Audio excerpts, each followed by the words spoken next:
안녕하십니까. 보세사 문제풀이를 맡고 있는 구민회 간사사입니다. 아시다시피 보세사는 내가 5가지 과목으로 구성되어 있죠. 그래서 수출입 통관 절차, 그리고 보세구역 관리, 그리고 보세 화물 관리, 그리고 자유 관리 및 관세 벌칙, 그리고 수출입 안전 관리. 그래서 다 아시다시피 평균 60점 가락 없이 40점 가락 없이 평균 60점이 합격할 수 있죠. 그래서 요거 이제 하나씩 문제풀이를 푸실 텐데요. 우선 문제풀이를 하기에 앞서서 여러분들이 이 5과목에 대한 기본 지식을 좀 어느 정도는 쌓아두시는 게 문제풀이에 조금 도움이 돼요.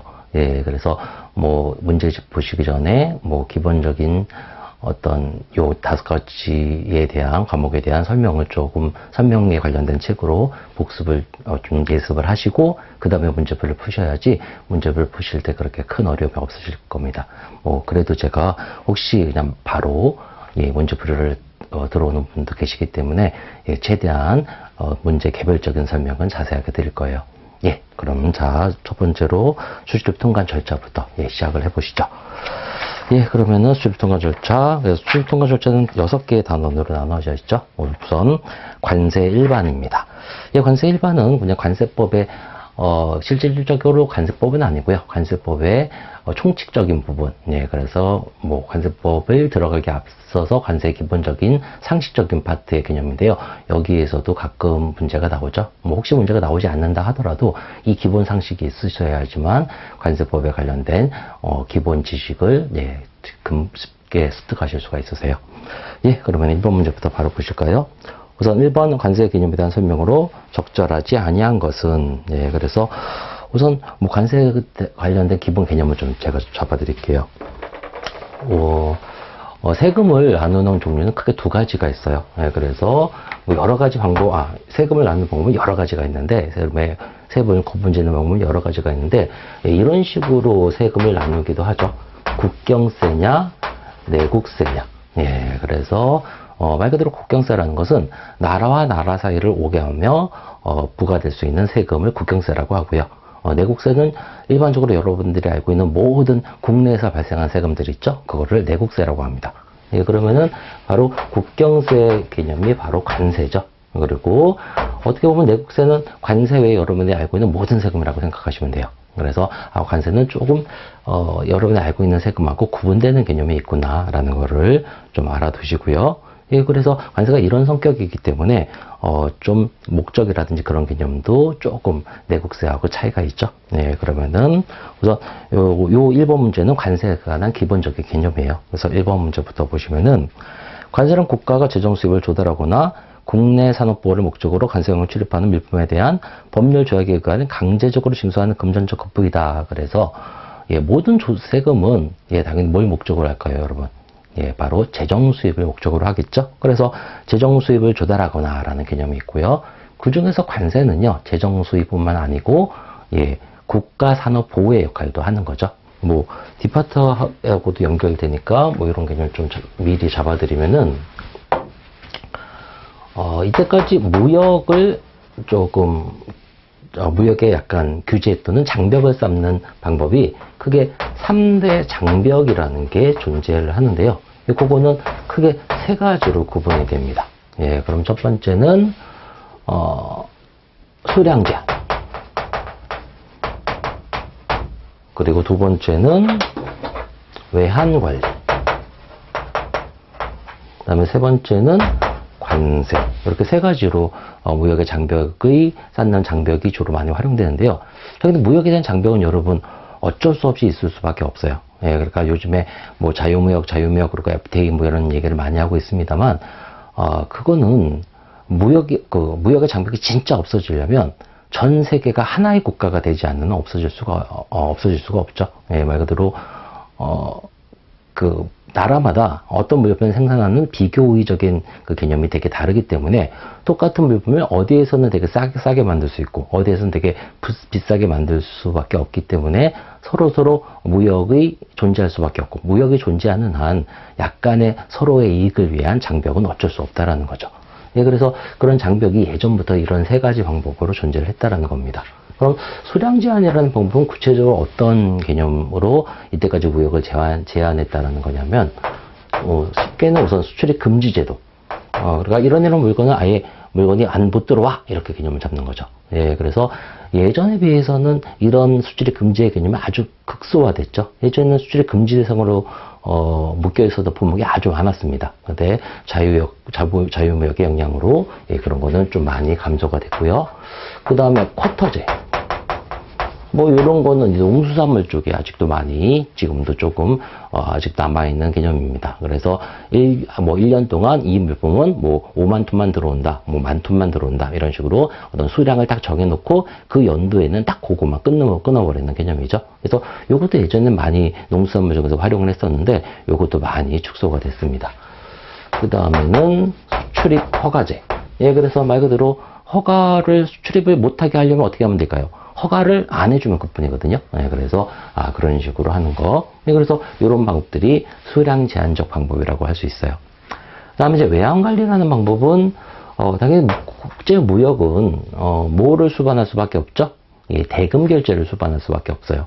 근데 국내 거래에서는 그냥 단일화 화폐로 그냥 대금 결제를 하면 되겠습니다만 국제 거래는 당연히 그게 아니겠죠. 예, 그러면은 대금 결제를 수반할 수 없는 어떤 무역 체계에서 대금 결제를 하는 그 외환을 말 그대로 규제를 하는 거죠. 예, 그러면은 무역이 말 그대로 쉽게 이루어질 수가 없겠죠. 이런 식으로 관리하는 방법.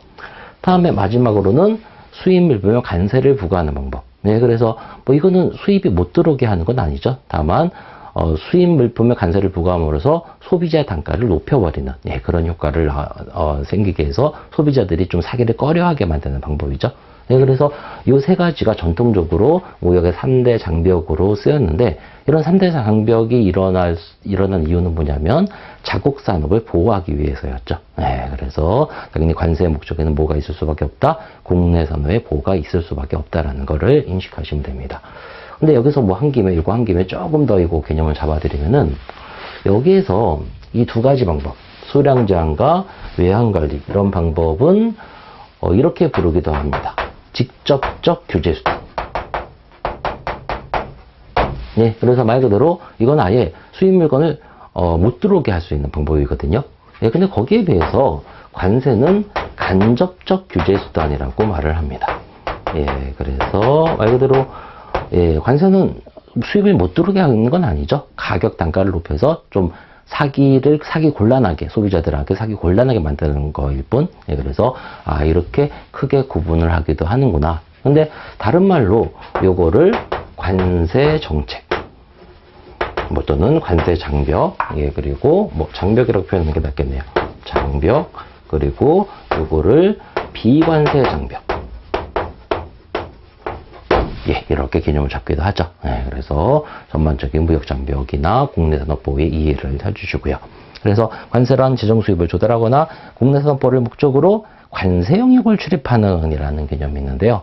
우선 이 관세 영역이라는 개념은 말 그대로 우리나라 관세법이 적용되는 어떤 외국 물품에 적용되는 어떤 지역적인 영역을 말하는데요.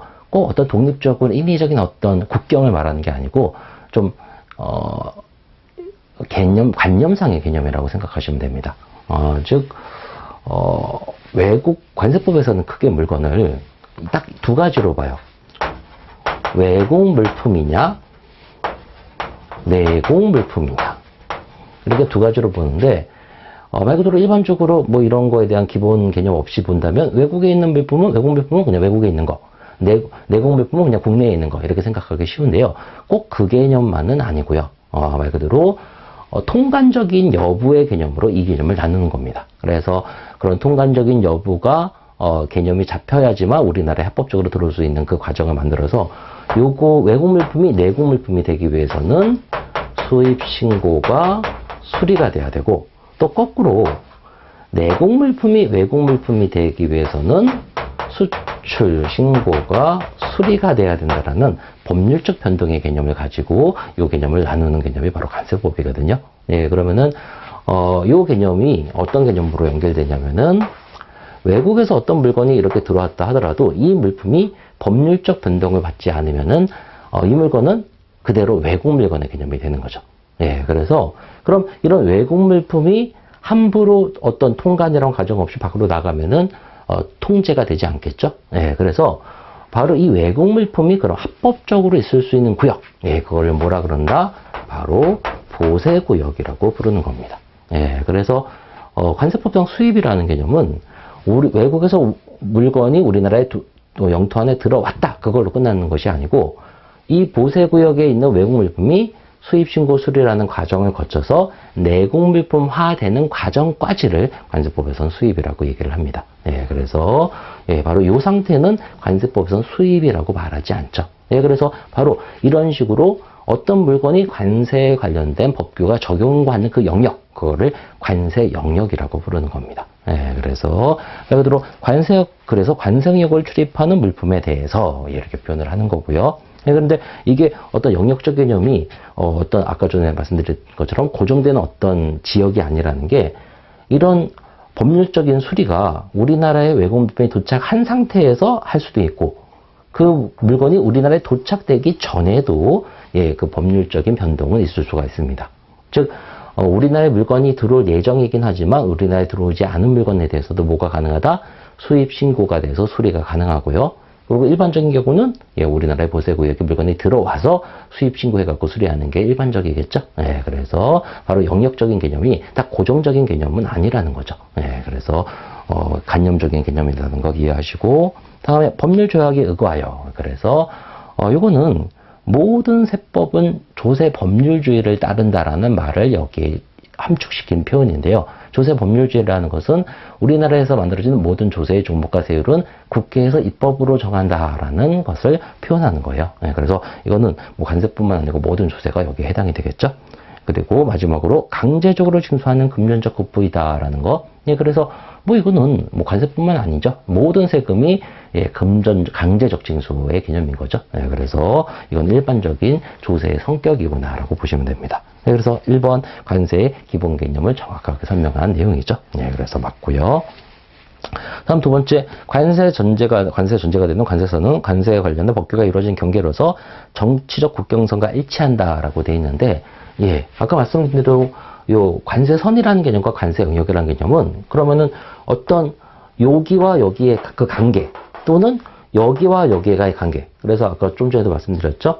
외국 물품이 우리나라에 도착하지 않은 상태에서도 뭐가 가능하다? 예, 법률적 변동이 가능하다. 예, 그래서 만약에 외국에서 물건이 와서 외국에서 물건이 우리나라 오고 있는 중에 공해에서 법률적 변동이 일어나면은 여기가 관세선이 될 수도 있는 거고요. 그리고 우리나라의 보세구역에 도착해서 만약에 법률적 변동이 일어난다면 여기가 관세선이 될 수도 있는 거죠.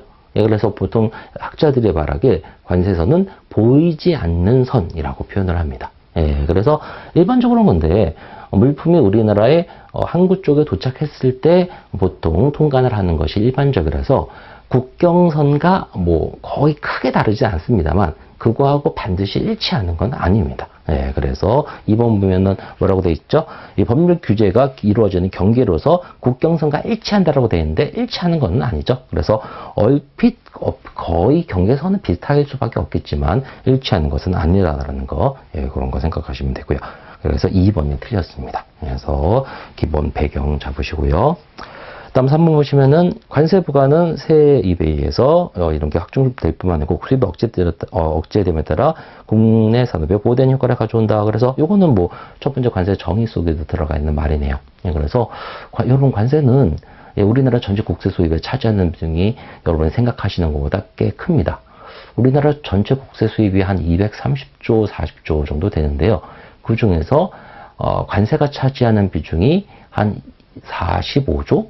55조 정도는 됩니다. 예, 그래서 실제로 55조 정도였다가 FTA의 영향으로 FTA가 많이 세율을 0%를 FTA 영향으로 0%짜리 물건이 많아졌죠. 예, 그래서 한 45조 정도로 줄어들었어요. 예, 근데 그렇다 하더라도 상당히 차지하는 비중이 크죠. 예, 그래서 근데 여기서 이런 건 정확히 말씀드려야 되겠네요. 이건 좀 이따가 뒤에서 말씀드리려고 했는데 정확히 말하면 관세가 45조란 말은 아니에요.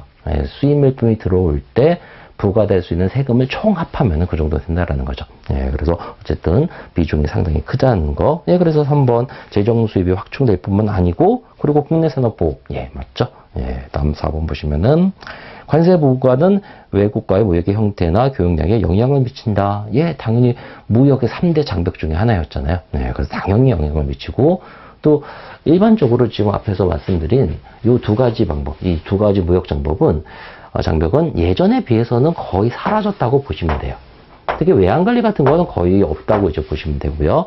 예, 수량 제한도 예전에 비하면 되게 그 개념이 축소됐죠. 예, 그래서 이제는 무역에 대해서 영향을 미칠 수 있는 실질적인 장벽은 어떻게 보면 관세밖에 남아있지 않구나. 뭐 이런 개념을 잡으셔도 거의 무방합니다. 예, 그래서 당연히 4번 영향을 당연히 미치는 거죠. 다음 5번째. 모든 물품에 일률적인 관세를 부과하는 것이 아니라 개개인 물품과 필요의 상황에 따라서 각각 다른 세율을 부과함으로써 거래된 물품의 수량과 가격과 수량에 상대적 변화를 줄 수 있다. 예, 그래서 모든 물품에 일률적인 관세를 부과하던 시절도 있긴 했었어요. 예, 근데 그건 아주 옛날이고요. 그래서 그런 개념을 단일세라는 개념으로 개념을 잡았는데 지금은 대부분의 세율 관세 쪽의 세율은 다수세의 개념입니다. 예, 다수세의 개념은 물건은 똑같은 물건인데 어느 나라에서 들어오는지 어떤 상황인지에 따라서 세율이 막 여러 각도로 변할 수 있는 세를 다수세라고 하는데요.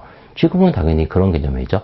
말 그대로 물건이 어디에서 들어왔느냐에 따라, 즉 FTA만 하더라도 지금 현행 우리나라하고 외국과 맺어진 FTA 협정이 15개 협정이 지금 맺어져 있어요. 그러면 물건은 똑같다 하더라도 어느 나라에서 어떤 물건이 어떤 원산지를 갖고 있는지에 따라서 15가지의 세율이 적용되는 거거든요. 네, 그래서 5번 말 그대로 일률적인 관세를 부과하던 시에는 이제 없어졌구나 라는 걸 생각하시면 됩니다. 네, 그래서 5번도 맞는 말이네요. 네, 그래서 1번은 2번만 틀렸고요.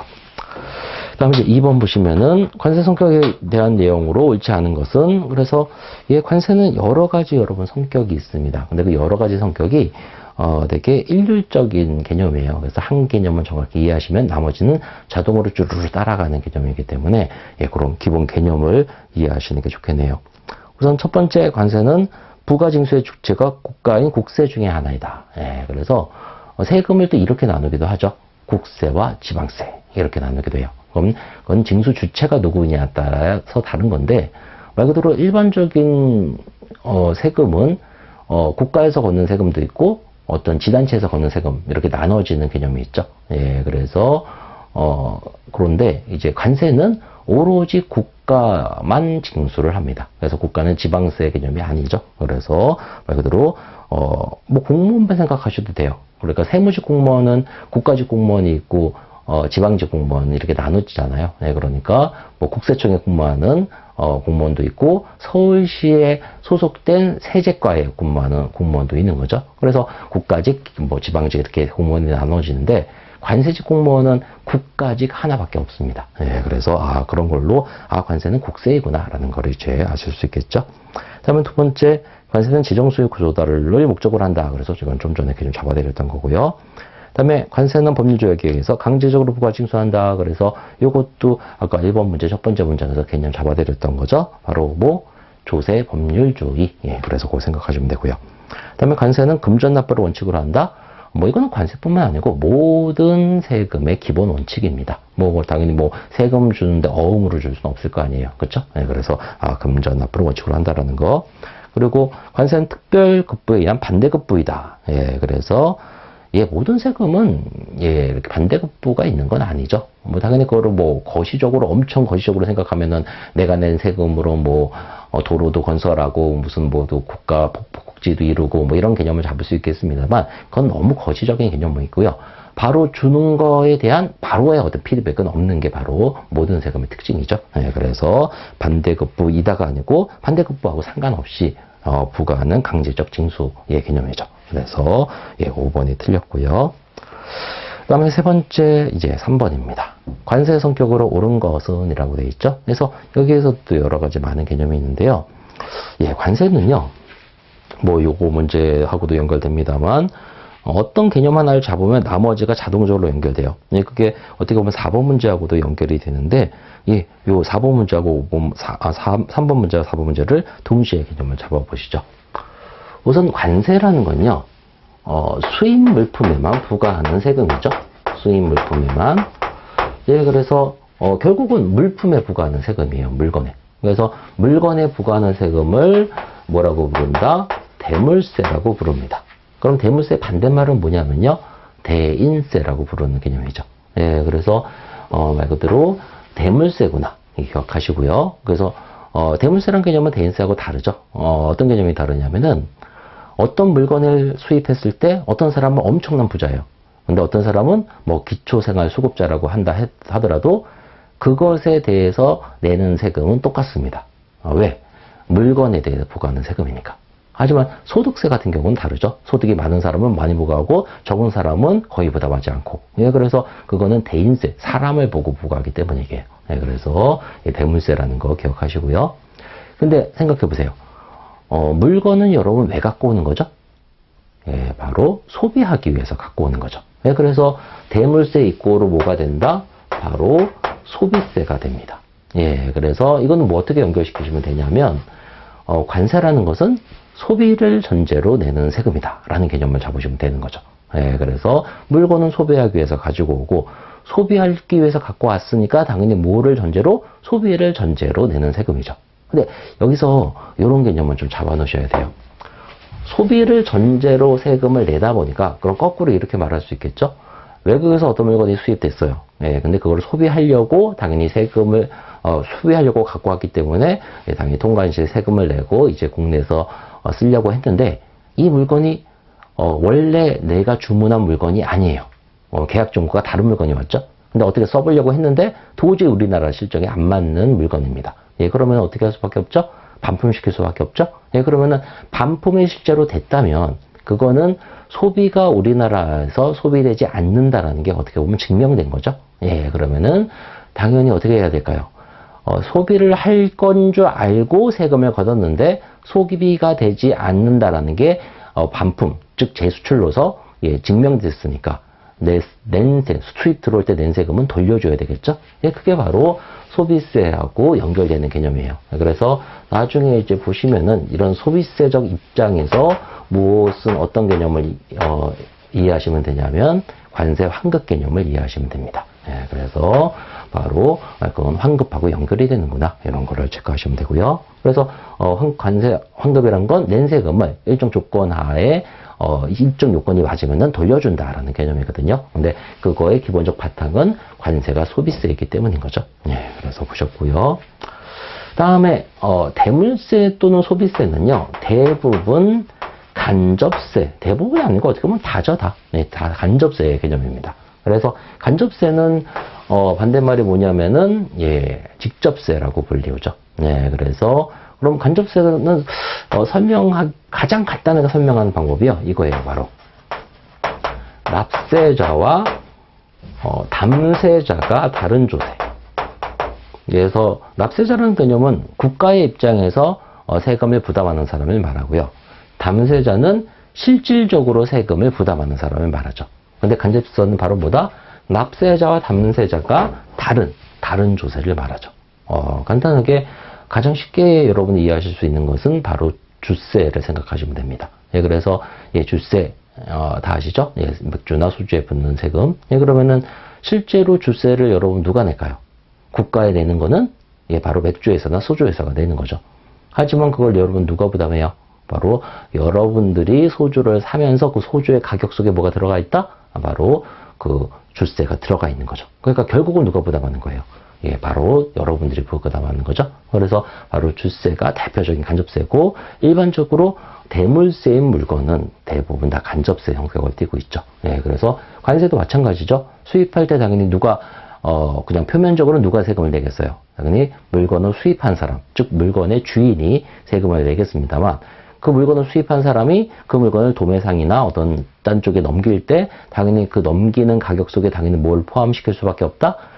당연히 세금을 포함시켜야지만 자기도 남을 거 아니에요. 그렇죠? 네, 그래서 결국은 최종 조빈 소비자인 여러분이 내게 되는 겁니다. 네, 그래서 바로 이렇게 연결되는구나. 예, 기억하시면 되고요.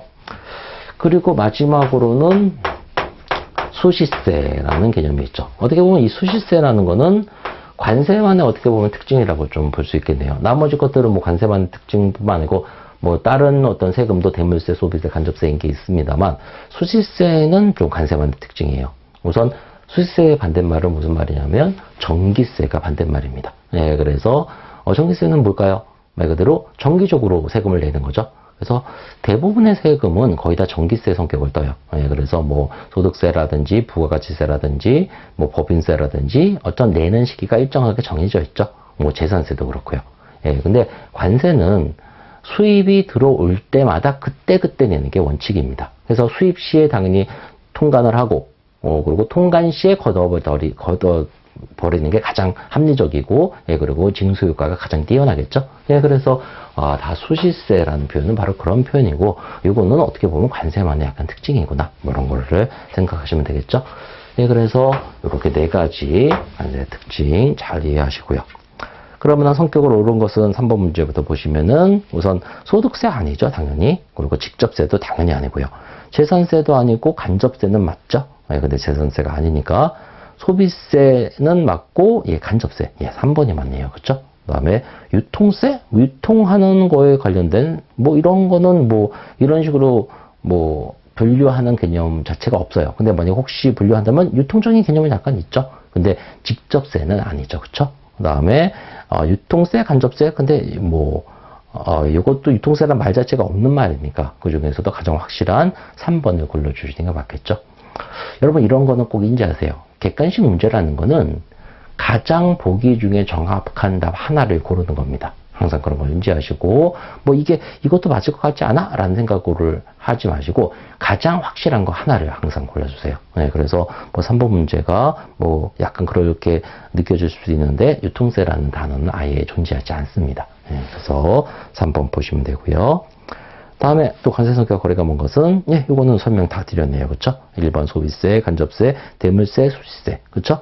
정률세. 예, 정률세라는 것은 동일한 세율이 한 물품에 그대로 계속 똑같이 적용된다는 걸 말해요. 근데 좀 전에도 말씀드렸죠? 관세는 지금 다 다수세로 돌아서고 있다고. 예, 그래서 4번이 틀리네요. 그쵸? 예, 그래서 4번까지 보셨고요. 예, 그럼 5번 보시죠. 관세의 특수 성격에 대한 설명으로 옳지 않은 것은, 그래서 뭐 특수 성격이란 건 조금 특수한 개념인데, 뭐 이렇게 어떤 건 특수 성격이다, 어떤 건 관세 성격이다 이렇게 구분하실 필요는 없어요. 그냥 전반적으로 이런 것이 관세 성격이구나 이렇게 보시면 됩니다. 예, 그럼 하나씩 보시면 1번 관세는 내국세와 유사한 조세 성격과 소비재적 성격을 갖는다. 그래서 뭐 당연히 관세도 조세 중에 하나니까 조세 성격을 갖는 건 당연하죠. 예, 근데 대물세니까 소비재적 성격을 갖는 거 맞고요. 근데 뭐 내국세 중에서도 소비재적 성격을 갖는 건 있다 그랬죠. 그래서 출세가 가장 대표적이라 그랬고요. 그래서 1번은 맞고, 다음 두 번째 관세는 관세 영역을 전제로 한다. 그래서 이것도 기본 개념 잡아드렸죠. 바로 외국 물품이 내국 물품화되는 그 단계, 과정, 예, 그런 개념으로 그 세금을 걷는 거기 때문에 그걸 전제로 하는 게 맞고요. 그다음에 관세는 이동의 방식에 따라는 수입세, 수출세, 통과세 이렇게 세 가지로 구분하는 게 맞습니다. 예, 근데 뭐 수입은 말 그대로 수입할 때 부과되는 세금, 수출은 수출할 때 부과되는 세금, 통과는 말 그대로 수출입의 개념이 아닌 우리나라를 거치기만 했을 때의 세금, 예, 이런 개념으로 구분하는데요. 실제는 당연히 이 세 가지 중에 수입세만 부과하고 있습니다. 예, 그래서 우선 수출세를 부과하는 나라가 있기는 해요. 뭐, 이거는 뭐 뒤에 어떤 개념 나면 그때 좀 자세하게 설명드릴 텐데, 그냥 우리나라의 개원년만 먼저 잡는다면은, 예, 수출세를 만약에 부과하게 되면은 어떤 일이 벌어질까요? 우선, 재정 수입은 증가하겠네요. 우리나라 수출 많이 하니까. 예, 근데 수출이라는 건 여러분 뭐예요? 넓은 외국 시장에서 팔려야 되는 개념이겠죠? 예, 그러면은 그 수출세를 부과하게 되면 수출 저쪽 외국의 소비자가 느끼는 소비자 단가가 증가할 수밖에 없어요. 예, 그러면은 우리나라 물건이 잘 팔릴까요? 당연히 그 물건의 그 어떤 경쟁, 무한 경쟁의 개념에서 가격 경쟁력이란 건 엄청난 메리트죠. 예, 그래서 수출세를 부과하는 나라는 거의 없습니다. 당연히 우리나라도 그렇고요. 그래서 수출세는 없구나라고 생각하시면 되고요. 통과세는 그냥 우리나라를 통과했다라는 명목으로 그냥 받아버리는 건데, 예, 이것도 좀 말이 안 되죠. 그냥 통과한다라는 목록. 만약에 통과를 해서 우리의 시설을 이용한다 이런 개념은 당연히 받을 수 있습니다만, 예, 그거는 어떤 사용료의 개념이지 세금의 개념은 아니거든요. 근데 그 개념이 아닌 그냥 통과만 해도 돈 내나 이런 개념은 뭐 깡패가 하는 일이죠, 그렇죠? 네, 그래서 통과세도 우리나라는 부과하고 있지 않구나. 네, 그래서 분류는 세 가지로 되는 건 맞습니다만 바로 뭐 우리나라는 수입세만 부과하고 있다는 거 생각하시면 되고요. 그다음 네 번째 보시면 자유무역에 장벽이 된다. 예, 당연히 장벽이 되죠. 예, 그 장벽이 되는데 존재할 수밖에 없다고 제가 말씀드렸죠. 네, 그래서 4번 다 맞고요. 그다음에 관세는 무역 장벽의 성격상 직접 통제 수단이 된다. 예, 이거는 처음 설명드렸죠. 바로 관세는 간접적 규제 수단에 속합니다. 예, 왜? 물건을 못 들어오게 하는 건 아니니까. 예, 그래서 5번이 틀렸네요. 그렇죠? 그래서 어드바이스도 나와 있으니까 잘 보시고요. 예, 다음 이제 6번 보시면은 관세 분류 방법에 따른 내용. 예, 그래서 뭐 이거는 이제 관세 여러 가지 어떤 기준을 놓고 봤을 때 분류 방법을 논한 건데요. 뭐 한번 쭉 보시죠. 우선 1번 보시면 관세 부과 기회에 따른 분류. 그래서 수출할 때 또는 수입할 때 또는 통과할 때 이렇게 나눌 수 있다 그랬죠. 그리고 관세 목적에 따른 부과 목적에 따른 분류. 그래서 부과 목적에 따른 분류는요. 이 어드바이스에서 모두 부정에 나와 있다시피 재정 수입을 목적으로 하느냐 또는 국내 산업 보호를 목적으로 하느냐 이런 개념으로 개념을 나누지 차별관세나 탄력관세나 이렇게 나누진 않습니다. 예, 그래서 우선 재정관세, 보호관세 당연히 뭐 재정관세를 목적으로 부과한다 하더라도 국내 산업 보호가 되고 국내 산업 보호를 목적으로 부과한다 하더라도 재정 수입은 걷어들일 수 있어요. 하지만 무엇을 가장 중점적인 개념을 놓고 부과하려고 하느냐에 따라서 나눠진다라는 개념입니다. 예, 그래서 관세의 큰 목적이 그 두 가지이기 때문에 제 부과 목적은 그렇게 나눠야 되겠죠. 그래서 2번 틀렸고요. 다음에 세 번째, 과세 표준에 따른 분류. 그래서 요거는 무엇을 기준으로 세금을 걷느냐라는 개념이죠. 그래서 가격을 기준으로 세금을 걷는 거를 종가세, 그리고 수량을 기준으로 세금을 걷는 것을 종량세, 그리고 두 개를 복합적으로 두 개를 복합적으로 해서 어떤 식으로 시너지 효과를 누려서 둘 중에 하나 또는 두 개를 다 부과하느냐 이런 개념으로 고민하는 개념이 바로 혼합세의 개념입니다. 예, 그래서 과세 표준의 기준에들하고 이렇게 분류하는 게 많고요. 근데 뭐 이거는 뭐 뒤에 또 공부하시겠습니다만, 그럼 우리나라는 어떻게 하고 있을까요? 예, 우리나라는 뭐 우리나라뿐만 아니고 모든 나라가 전반적으로 다 자본주의 사회잖아요. 그럼 자본주의에서 뭐를 기준으로 하는 게 어떻게 보면 가장 공평하죠? 예, 돈을 기준으로 하는 게 가장 공평하죠. 그래서 대부분은 종가세를 사용하고 있습니다. 예, 하지만 일부 농림축산물 같은 경우에는 무조건 그런 개념으로만 개념을 잡을 수 있지 않아서 또 식량의 적인 되게 중요성 뭐 이런 것 때문에 종량세를 일부 선택을 하기도 있고요. 예, 그리고 또 일부 농산물에 대해서는 혼합세도 적용을 하고 있습니다. 예, 근데 대부분은 뭐로 할까요? 예, 종가세로 하겠죠. 예, 그래서 그런 것도 미리 알고 계시고요. 다음 세율 결정 방법에 따른 분류. 그래서 뭐 국정관세, 협정관세, 편입관세. 근데 뭐 이건 학자들마다 좀 다른 개념인데요. 뭐 일부 학자들은 뭐 결정 방법이라기보다는 이런 개념으로 세율을 누가 부과하느냐, 그래서 부과의 주체 이 개념으로 이걸 좀 나누는데요. 우선 국정관세는 우리나라가 스스로 세율을 만든 걸 말하죠. 그래서 다른 표현으로 자주관세 뭐 이렇게 부르기도 하고요.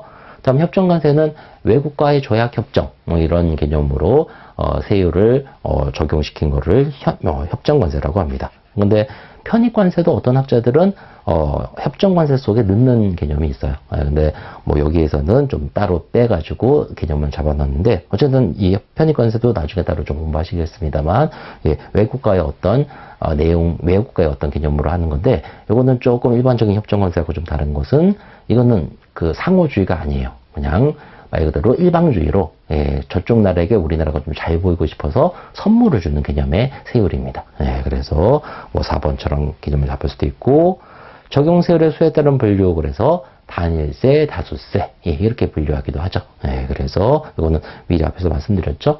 예전에는 우리가 단일세도 꽤 있었는데 지금 거의 단일세 개념을 찾아볼 수가 없다 그랬죠. 네, 그래서 어쨌든 세이 적용되는 세율의 수에 따라서는 이렇게 두 가지도 부호가 가능하다라는 거 체크하시면 되고요. 예, 그래서 6번은 2번이 틀렸습니다. 다음 이제 7번 보시면은 뭐 이거는 그 위에 개념을 잘 잡으셨다면 쉽게 풀 수 있는 문제겠네요. 그렇죠? 우선 1번 보시면은 수출세는 수출 밀폐 부과하는 관세로 저개발 국가에서 유치 산업을 보호할 목적으로 부과된다. 그래서 예, 수출세를 부과한다고 해서 산업이 보호되는 건 아니죠. 예, 수출세는 대부분 어떤 개념으로 만약에 부과가 된다면 어떤 개념으로 부과가 예전에 됐었냐면 그 재정 수입 확보를 목적으로 부과가 됐었어요. 네, 그래서 지금은 거의 부과하고 있는 나라가 없습니다만 아까 전에 이유는 말씀드렸죠. 예, 가격 경쟁력이 엄청나게 떨어져서 그 물품이 외국에 안 팔리는 거죠. 근데 예전에는 조금 부과했던 나라도 있었고 지금도 일부 나라는 부과하고 있는데 그건 어떤 조건을 갖춘 경우에만 부과가 가능하냐면 뭐 예전에 이런 게 부과가 됐었어요. 뭐 브라질의 커피, 그리고 말레이시아의 고무, 스페인의 코르크. 그래서 그중 일부 품목은 아직도 부과를 하고 있는 걸로 제가 알고 있습니다. 근데 지금 제가 나열한 세 가지 품목의 어떤 공통점이 뭔지 아세요? 그 세 가지 품목의 공통점은 그 나라에서 수출하는 어떤 그 물품의 어떤 그 양이 전 세계 공급량의 30-40% 이상을 차지하고 있는 물품들이죠. 예, 그래서 말 그대로 걔네들이 가격을 높인다 하더라도 살 수밖에 없는 그런 품목들만 해당이 됩니다. 예, 근데 그런 품목에 부과되는 그 이유는 말 그대로 재정 수입을 얻기 위해서 부과를 했던 거죠. 예, 그래서 1번 바로 틀렸고요. 수입세는 수입 상품에 대해서 부과하는 관세이다. 뭐 당연하고요. 통과세는 통과만 하면 부과하는 관세라 그랬죠. 예, 그리고 세 번째 부과기에 따른 분류로는 이렇게 세 가지로 분류된다. 그리고 오늘날 수출세 통과세는 거의 없다. 그래서 관세는 일반적으로 수입세를 의미한다. 예, 입니다. 설명드린 내용이죠. 그래서 7번 같은 건 쉽게 푸시고요. 다음에 8번 보시면은 부과 목적에 따른 관세 분류에 대한 내용으로 적절하지 아니한 것은 예, 그래서 1번 관세는 부과 목적에 따라 재정 보호로 분류할 수 있다. 예, 그래서 예, 좀 전에 설명 이것도 드린 거고요. 재정 관세는 말 그대로 재정 조절을 확보하기 위해서 뭐 당연하죠. 그리고 3번 보호 관세는 국내 육지 산업을 보호 육성, 예, 그리고 기존의 산업을 유지하는 목적으로, 예, 이것도 맞고요. 그다음에 4번 재정 관세는 무역 정책의 수단으로 주로 선진국에서 채택한다? 아니죠.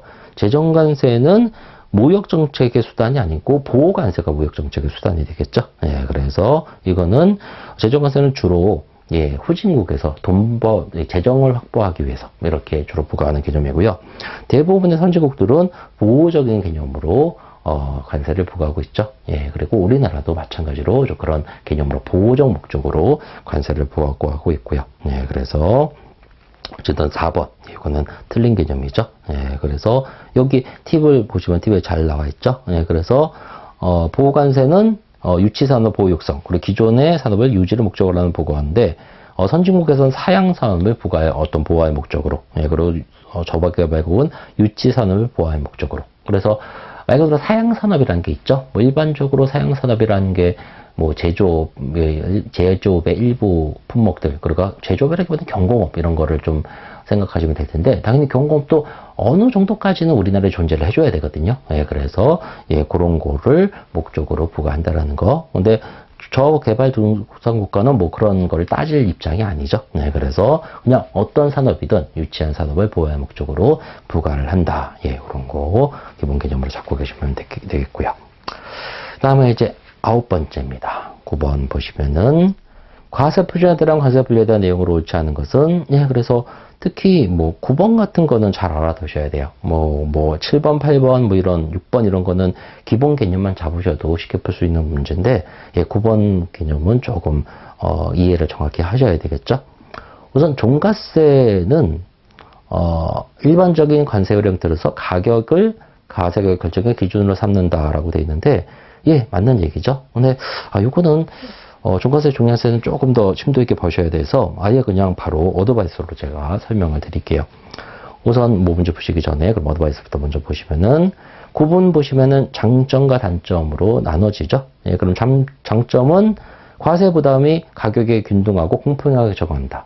예, 맞죠. 예, 자본주의 사회에서는 맞는 얘기죠. 그렇죠? 예, 그리고 두 번째, 시장 가격 변동에 변화 없이 이렇게 균형을 유지한다. 그래서 당연히 시장 가격의 변동, 바로 뭘 말할까요? 바로 인플레이션 같은 걸 말하는 거죠. 그래서 인플레이션 같은 게 있다 하더라도 인플레이션 가격이 오르면 그만큼 세율도 그대로 오르니까. 예, 그래서 말 그대로 균형 또는 관세 수입이 안정적이 되겠죠. 예, 그래서 그런 걸 말하는 거고요. 단점으로는 이렇죠.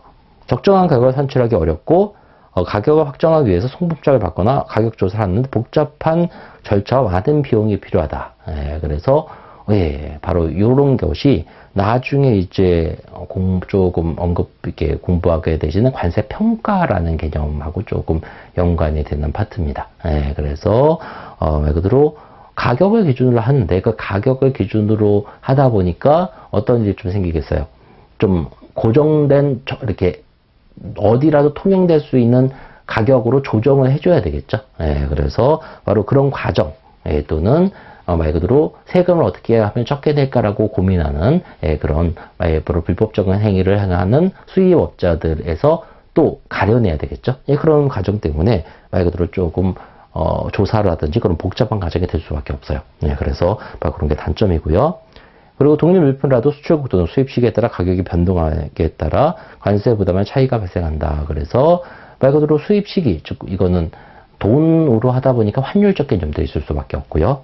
그리고 수출국에 따라서 가격이 다르다, 세율이 또 관세액이 다르다. 이거는 뭐 뒤에서 관세 평가라는 개념을 좀 아셔야지 아시겠습니다만 지금 현행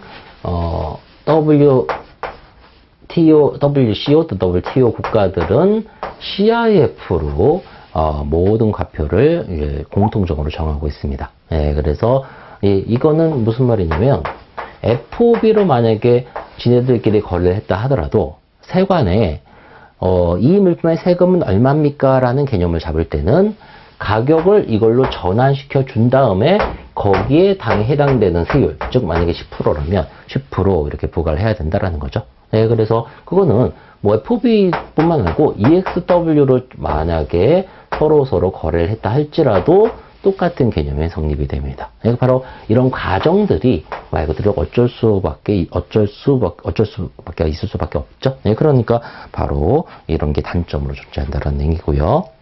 그다음에 이제 종량세 보시면은 우선 이건 조사 결정이라는 게 필요가 없죠. 아주 단순하죠. 뭐 킬로당 얼마, 미터당 얼마 이렇게 부과해버리면 되니까.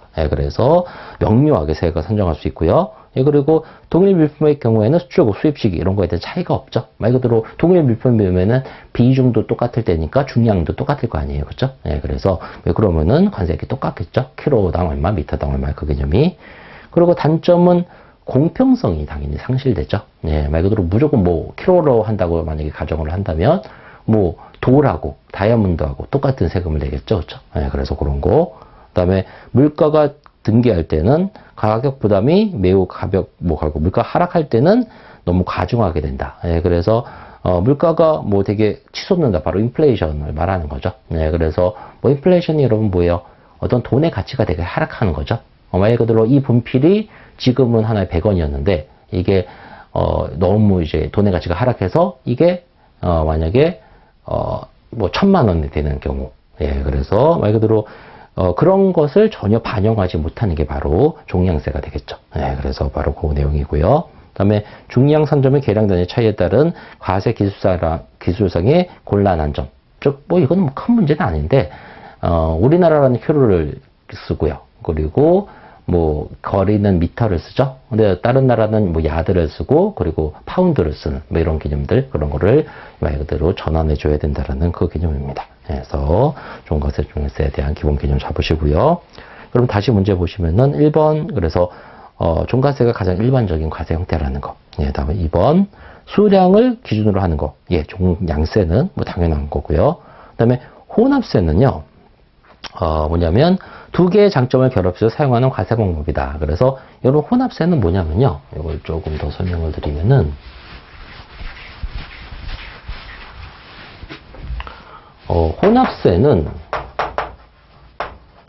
혼합세는 크게 두 가지로 또 구분을 해요. 선택세와 복합세 이렇게 구분하는데요. 우선 혼합세의 기본 요 뜻을 먼저 알아두셔야 되겠네요. 이 혼합세의 뜻은 한 물건에 키로당 얼마, 그러니까 키로당 얼마, 뭐 이런 것도 정해놓고요. 또는 뭐예요?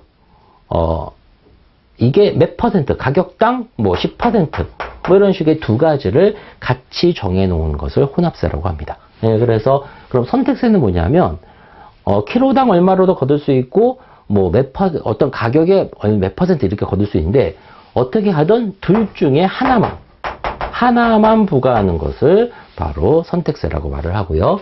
복합세는 두 개를 동시에 부과하는 것을 말합니다. 예, 그래서 당연히 복합세로 한다면은 엄청나게 국내에서 보호도 잘 되겠고 말 그대로 재정 수입도 엄청나게 확보되겠죠. 예, 근데 이런 복합세로 했다가는 국제적 비난을 명치 어렵습니다. 그래서 너네만 무역이라는 건 여러분 상호주의적 개념이죠. 근데 너네만 그렇게 해? 뭐 이런 식으로 해서 국제사회에서 조금 따당할 수밖에 없는 그런 개념이 생길 수밖에 없겠죠. 그래서 거의 이것은 사용하고 있지 않고요. 선택세는 예, 필요에 따라서 사용을 하고 있죠. 그래서 선택세 같은 경우에는 주로 농수산물에 주로 많이 사용하고 있는데 바로 이런 거죠. 배추 같은 거를 만약에 예를 든다면 배추는 외국에서도 우리나라와 똑같아요. 풍년이 들면은 가격이 내려가고 그리고 흉년이 들면 가격이 그쪽 나라에서 올라가겠죠. 예, 그런데 만약에 배추를 만약에 뭐 세율이 만약에 30%다 뭐 이런 식으로만 한 10%다 이렇게 만약에 정해놨을 때 배추 가격이 엄청나게 그쪽에서 하락을 했어요. 너무 풍년이 너무 많이 들어서 그래서 뭐 배추 하나에 10원 뭐 이런 식으로 만약에 적용된다면 10% 세금을 부과하다 하더라도 별로 막을 수가 없어요. 워낙 가격이 낮기 때문에. 예, 그럼 이럴 때는 어떻게 할 수밖에 없다? 배추 키로당 얼마 이런 식으로 걷어들이면은 일정 수준의 세금이 부과될 수 있기 때문에 국내의 산업을 보호할 수 있겠죠. 예, 그래서 가격이 근데 만약에 외국에서 가격이 급등해서 말 그대로 배추 하나가 10,000원이 돼버렸다. 이러면은 충분히 퍼센트당 얼마 이걸로도 충분한 세금을 거둘 수 있고 그러면 국내에서는 보호가 되겠죠. 예, 그래서 배추 같은 이런 품목은 가격이 너무나 들쑥날쑥하기 때문에 선택세를 적용해 놓으면 각각의 장점을 고루 받아들여서 제대로 된 국내산 보호를 할 수 있다라는 그 개념이 성립되는 거죠. 예, 그래서 바로 이 혼합세 그러면은 일반적으로는 이거는 거의 적용하고 있지 않으니까 선택제적인 개념을 말하고 있는 겁니다. 예, 그래서 바로 3번 혼합관세는 바로 이런 거에 장점을 결합시켜 사용하는 관세 방법이다. 예, 맞는 표현이 되는 거죠. 다음에 4번 보시면은 종가세는 가격의 조사 결정이라는 절차와 비용이 필요 없고 간단하고 명료하게 세액을 산정할 수 있다. 예, 이거는 종가세에 대한 설명이 아니죠. 종양세가 이렇다라는 거죠, 그렇죠? 예, 그래서 종가세는 여러 가지 장점이 있습니다만 이런 점에서는 좀 불편하다 그랬어요. 근데 어쩔 수 없다 그랬죠. 예, 그래서 그거. 다음 5번 종량세는 물가가 등기할 때 이런 게 매우 가볍고 하락할 때는 오히려 가중하게 됨으로써 가격 변동에 정성이 있다 없다. 예, 네, 맞습니다. 그렇죠? 예, 그래서 이런 것도 쉽게 개념을 잡아주시면 좋겠네요. 예, 그래서 10번 잘 보셨고요. 9번 잘 보셨고 예, 마지막입니다. 예, 10번 보시면은 세율의 결정 방법에 따른 관세에 분류해서 협정관세에 대한 내용이 아닌 것은 그래서 말씀드렸죠? 협정관세하고 국정관세는 크게 어떻게 나누는 거라고 했어요? 국정관세는 우리나라의 법으로 만든 세율, 그리고 국정관세는, 우리 협정관세는 외국과의 조약 협정으로 만들어진 세율, 이렇게 나눈다 그랬죠? 예, 그래서 그 개념만 잡고 계신다면 2, 3, 4, 5 이런 것들은 전부 다 외국과의 조약 협정이 맞죠? 예, 근데 국정관세는 예, 1번 1곡의 국내법에 의해서 관세율에 의한 부과. 그래서 바로 이게 국정세율 또는 다른 표현으로 뭐라 한다 그랬죠? 제가 자주세율 이렇게 부른다 그랬죠. 예, 그래서 쉽게 체크하시면 되겠네요. 예, 관세 기초이론 이걸로 다 보셨는데 관세 기초 파트, 관세의 일반 파트는 관세법은 아니에요, 여러분. 하지만 관세법을 전반적으로 이해하는데 도움이 꼭 되는 파트니까 요런 파트는 이해를 위주로 개념을 잡으시고 혹시 문제가 나왔을 때 이해를 위주로 푸시면 됩니다. 예, 그럼 잠깐 쉬셨다가 다음 입 챕터로 넘어가죠.